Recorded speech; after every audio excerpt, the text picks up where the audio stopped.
Public Affairs, honorable members here, friends, distinguished personalities and individuals, all protocols observed, and of course, it's wonderful MC that has said so many wonderful things about me. Let me just get to the point, since I need to be very brief.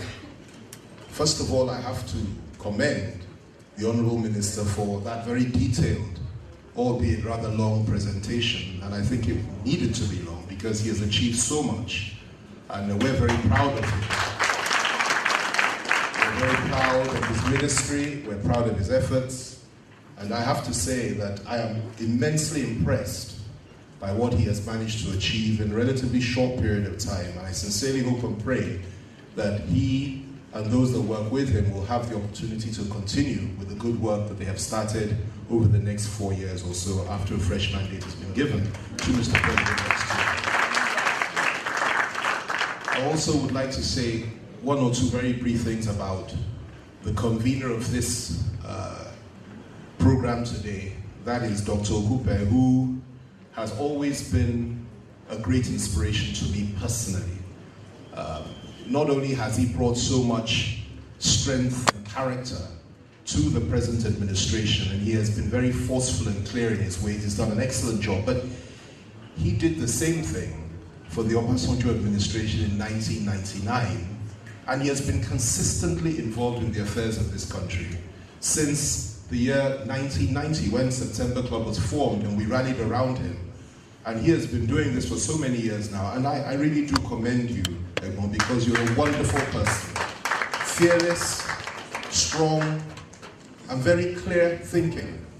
And he's our inspiration, and I really do, once again, I commend you, Edmond. You know I love you, and I'll continue to love you.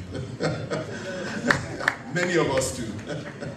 Now, let me say that 4 impactful years, indeed, those years have been impactful. It took some of us a little bit longer than others to appreciate just how impactful they have been under the present administration.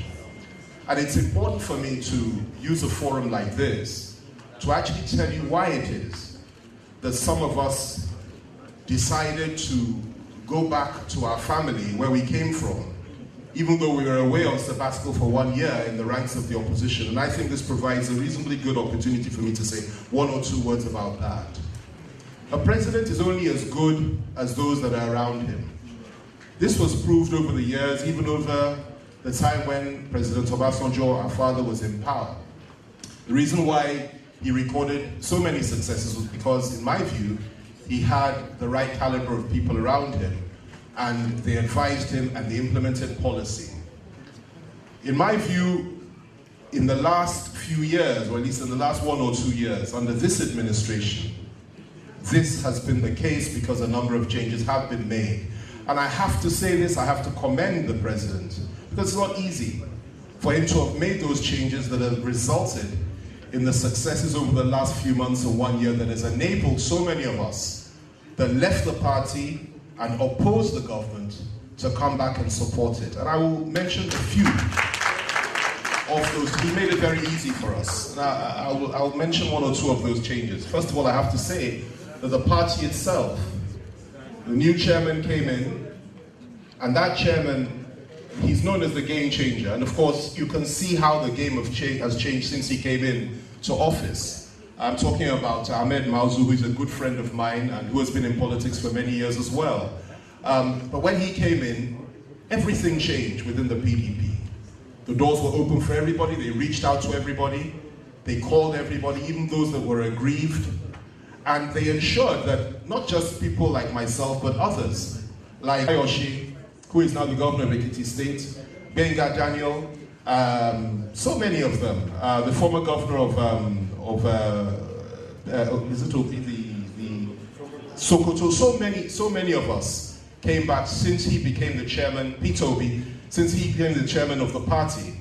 And that is because you had a game changer there, you still have him there, and I want to commend him, and I hope that he will continue the good work that he has started. We have a great new party chairman, and we are all solidly behind him. Because of him, the party will go from strength to strength, I have no doubt. The other change that he made was within the corridors of power in the villa itself, where he appointed a chief of staff that has immense experience and discipline and vision and understanding.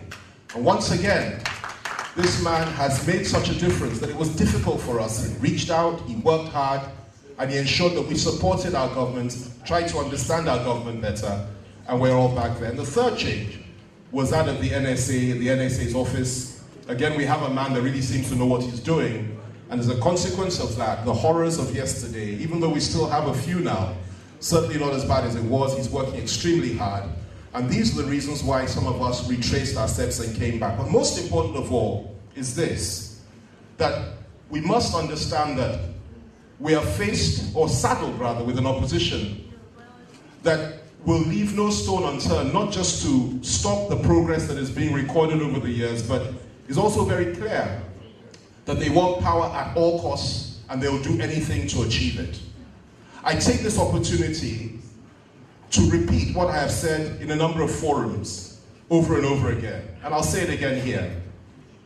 The APC needs to disabuse the minds of the Nigerian people about what many of us perceive as a very strange link between them and those that have waged war against our citizens over the years, namely Boko Haram. Why is it the spokesman of the APC would on numerous occasions oppose the proscription of this organization and say that it was unjust to oppose Boko Haram? Why is it that the leading presidential candidate of the APC would ask that political Sharia should be spread throughout the country, would suggest that Nigeria is not a secular state, would suggest that an attack on Boko Haram is an attack on the north, and would go on in this light? Why is it that religion should be a factor in our politics, something that is totally alien to us because we are all believers in this country, whether you're Christian or Muslim? For all these reasons, it is important to register the fact that there must not be change next year. And this government, which has got it right, is on the right track, that believes in a united, undivided country under God, whether you're Christian or Muslim or whatever you are, that believes in development, the equality between all sexes, equality of religion, equality of faith, equality of tribe and nationality. This party and this government continues in power as from next year, and the good people that are around this president, like Dr. Peter, will continue to do that. Thank you very much indeed. Thank you very much. Give a politician a platform and they will do politics. That was the vintage Chief Femi Fani-Kayode. I did announce that this is a conversation, it is not a talk show. And there are two sides to the conversation, there must be a feedback. This is the time for feedback.